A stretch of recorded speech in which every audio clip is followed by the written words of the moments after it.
Bueno, sin duda, a lo largo de la historia de la educación en México, se han generado movimientos, aperturas, discusiones muy serias sobre lo que implica la educación.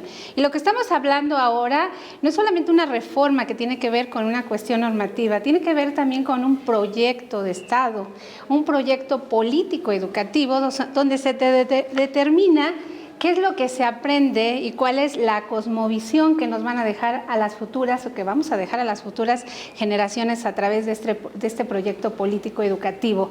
Es interesante ver cómo no solamente los sindicatos, también los profesores, los alumnos, los padres de familia, las organizaciones civiles participan en estas discusiones sobre qué es lo que se debe de trabajar en las escuelas, cómo debe de ser la escuela. Y yo hoy ubico un elemento muy importante. Ya Platón en su libro sobre la República hablaba acerca de la justicia. ¿Y esto qué implica? Darle a cada quien lo que se merece vía la razón.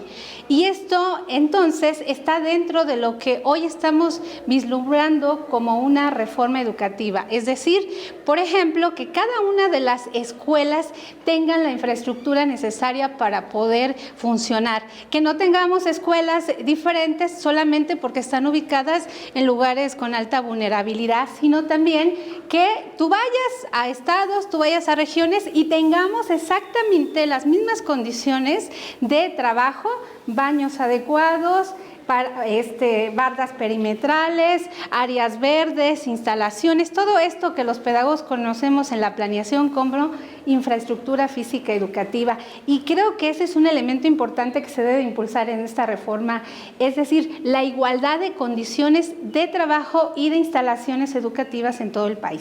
Qué importante lo que dices, igualdad. Ese es el gran tema. Uno de los grandes temas es la realidad de exclusión en que se vive en muchas realidades educativas.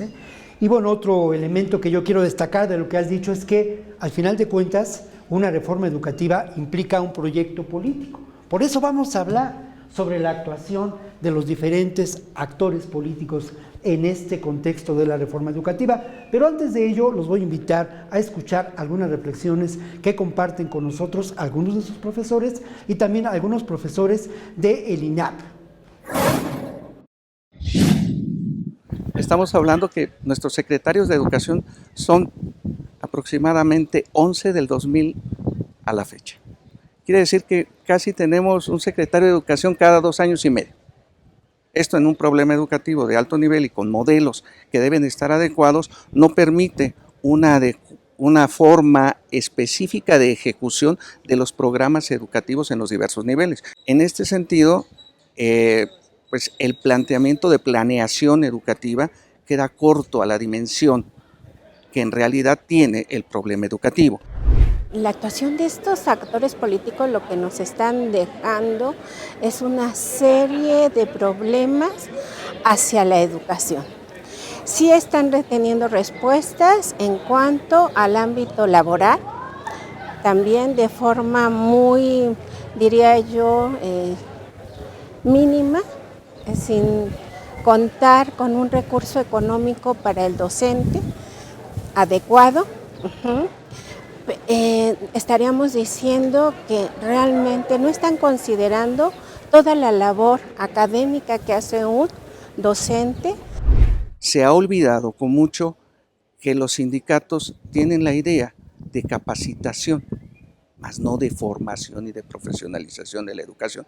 Entonces son elementos que nos tienen que ayudar a ir resolviendo, tanto en el recurso como en la gestión, la reunión o la concatenación de estos ámbitos para que trabajen unificados y que logren hacia la sociedad los beneficios que la educación le tiene que dar.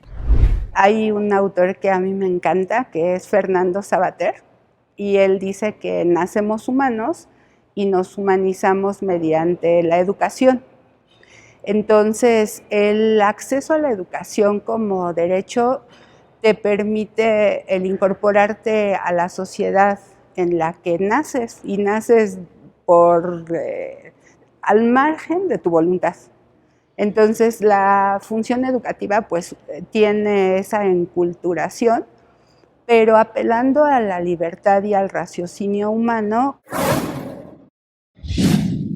Bueno, continuamos aquí en Unívoros y el gran tema es la actuación de estos personajes que de alguna manera tienen un rol político y tienen una injerencia política en este contexto de la reforma educativa.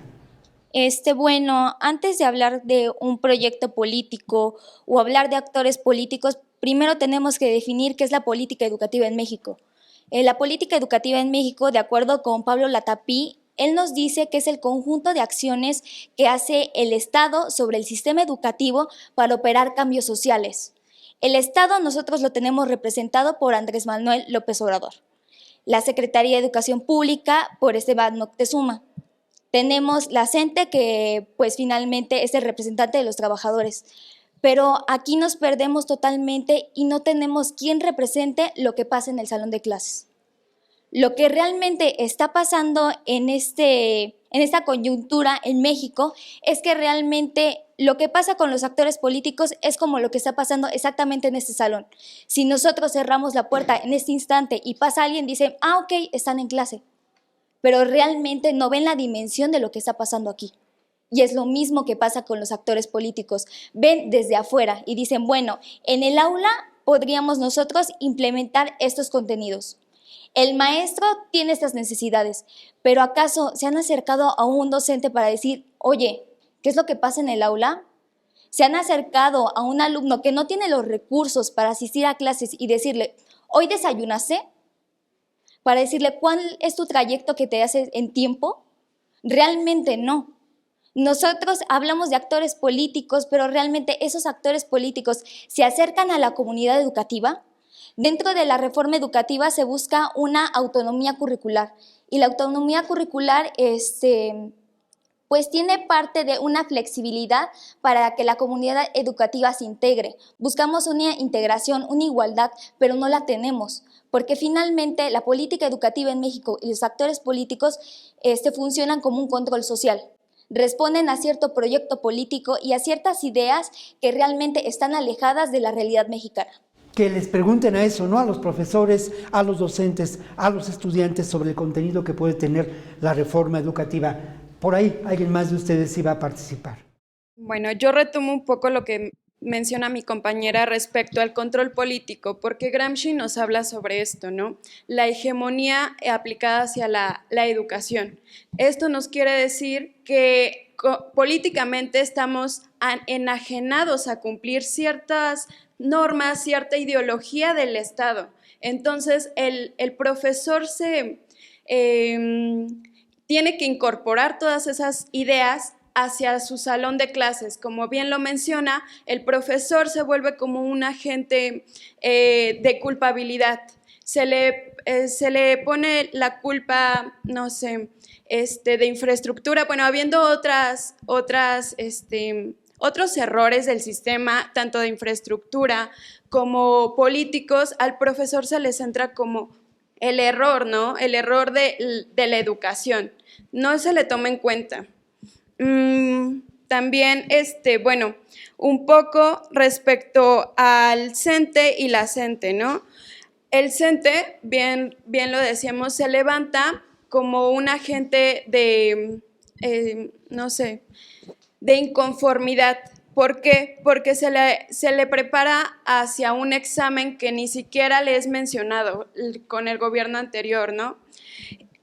De nuevo, la CENTE, ella quiere la transformación del sistema político educativo. Claro, y aparte, allá has mencionado algunos temas que son muy importantes, ¿no? El carácter que tiene que ver con el proyecto político que ya decía la maestra, ¿no? Y el otro elemento que mencionaste es eso, ¿no? Son diferentes preocupaciones. Quizá el CENTE, una de sus preocupaciones tiene que ver con el asunto meramente laboral. Se decía mucho que esta reforma era solamente laboral, administrativa y no educativa. Y luego lo otro, hablas también de la Coordinadora Nacional de Trabajadores de la Educación y de su exigencia de una auténtica transformación que tiene también un ingrediente social. Y citas a Gramsci de manera afortunada, pero vamos a continuar escuchándolos a ustedes.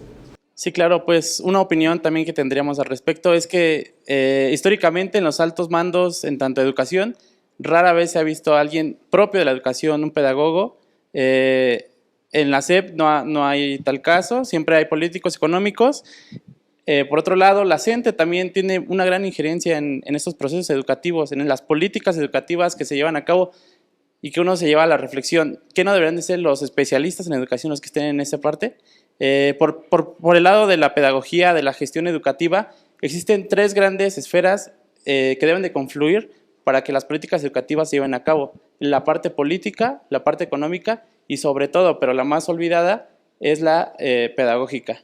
Es por ello que sería importante ver qué va a pasar ahora en esta nueva contrarreforma, esta nueva reforma, y como dice el presidente actual, hay un pueblo bueno y veamos si las políticas van del proyecto de nación hacia el pueblo o de las necesidades del pueblo hacia las políticas educativas. Un proyecto de nación, ¿qué nos puedes decir?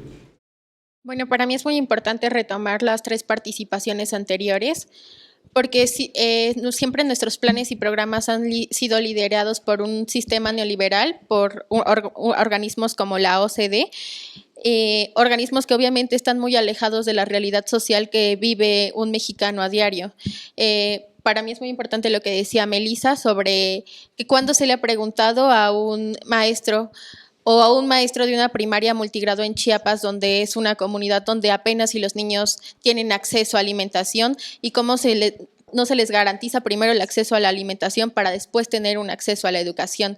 Los actores políticos siempre están alejados de esta realidad social porque se gestan en otra latitud completamente. Hace rato lo decía Brenda, que jamás está un pedagogo inmiscuido en eso y todavía jamás ha estado un pedagogo que ha estado en contacto con la realidad, la verdadera realidad mexicana en la que se vive en estados como el norte donde a diario se enfrentan al narco, o en estados en el sur donde pues es primero como la comida y después la educación. Entonces, también para mí es muy importante lo que decía la otra compañera citando a Gramsci, cuáles las 2 visiones de educación que tenemos, como transformadora social o como seguir repitiendo el sistema que tenemos. Entonces eso para mí es muy importante y Gramsci situaba mucho a los intelectuales. Creo que en México nos hace falta intelectuales y sobre todo nos hace falta una praxis pedagógica y una praxis filosófica tanto a nosotros como estudiantes porque somos actores políticos en la reforma educativa.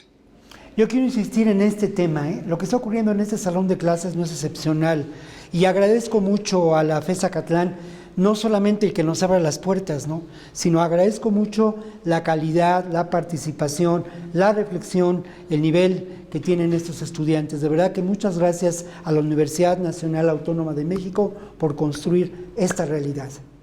Sí, bueno, de acuerdo al decreto de la reforma, al artículo 3 y donde se pretende crear este Sistema Nacional de Mejora Continua de la Educación, donde va a existir este consejo técnico o se pretende incluir a los expertos, pero ¿quiénes son realmente los expertos? Como ahí lo mencionan, son profesionales en investigación, pedagogía, educación, docentes incluso, pero ¿cómo es que se va a llevar el proceso, ¿no? Para decir, tú eres apto, tú puedes estar aquí. ¿Quiénes van a ser esos actores que van a representar, por así decirlo? Yo siento que todos tenemos el derecho, responsabilidad, al ser ciudadanos, de participar y de no tomarlo como un asunto ajeno a nosotros, sino más bien es algo que nos compete a todos. Debemos, como estudiantes, como personas, como humanos, como mexicanos, tener este coraje de decir no es lo que se merece, no es lo que nos merecemos y trabajar, ser partícipes e incluso involucrar a quien esté al lado de nosotros, los ciudadanos, y todos ser partes y todos ser actores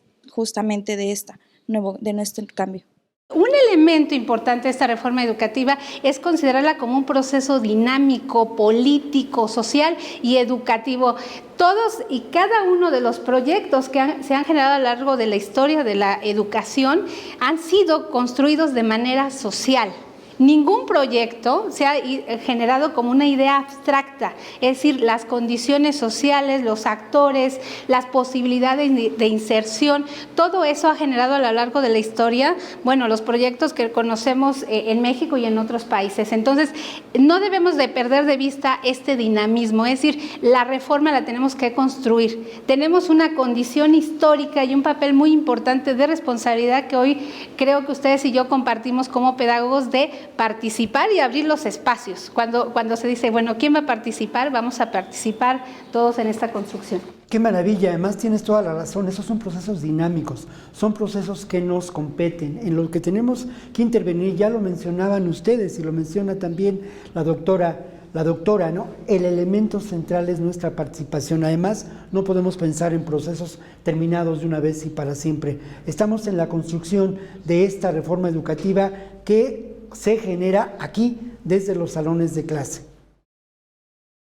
Tan solo basta remitirnos con la historia de los sistemas supranacionales. Bien lo mencionaban anteriormente, lo que consideramos como la OCDE, el Fondo Monetario Internacional y el Banco Mundial, cómo es que estos organismos internacionales de cierta forma han dictaminado pues formas en las cuales son sugerencias para que nosotros como sistema educativo podamos progresar. Y aquí me detendría un poco porque pues la viabilidad en cuanto a la asignación presupuestaria que está cayendo en las instituciones educativas, no sabemos si realmente sea un proyecto viable que pueda atender esas demandas de los organismos internacionales. Recuperando un tanto la historia de cómo es que se fueron construyendo, fue en 1954 con el Congreso de Bretton Woods, cómo ahí empezaron de cierta forma a fundamentalizar todo este aspecto de las dinámicas que debemos de seguir como ciudadanos, incluso como nación. Claro. Bueno, vamos a continuar, vamos al tercer tema ya del programa, y aquí hay un tema fundamental: políticas públicas. ¿Qué políticas públicas, qué gestiones del Estado tendrían que llevarse a cabo para que esta reforma educativa, de acuerdo a lo que hemos conversado, sea dinámica, tenga un proyecto de nación y de alguna manera cobre realidad aquí en las aulas, en los salones de clase, no solamente de las universidades, por supuesto, sino sobre todo en el nivel de educación básica? ¿Cuáles son las políticas públicas que tienen que contemplarse en una auténtica reforma educativa? Hacemos una pausa y continuamos aquí en Unívoros.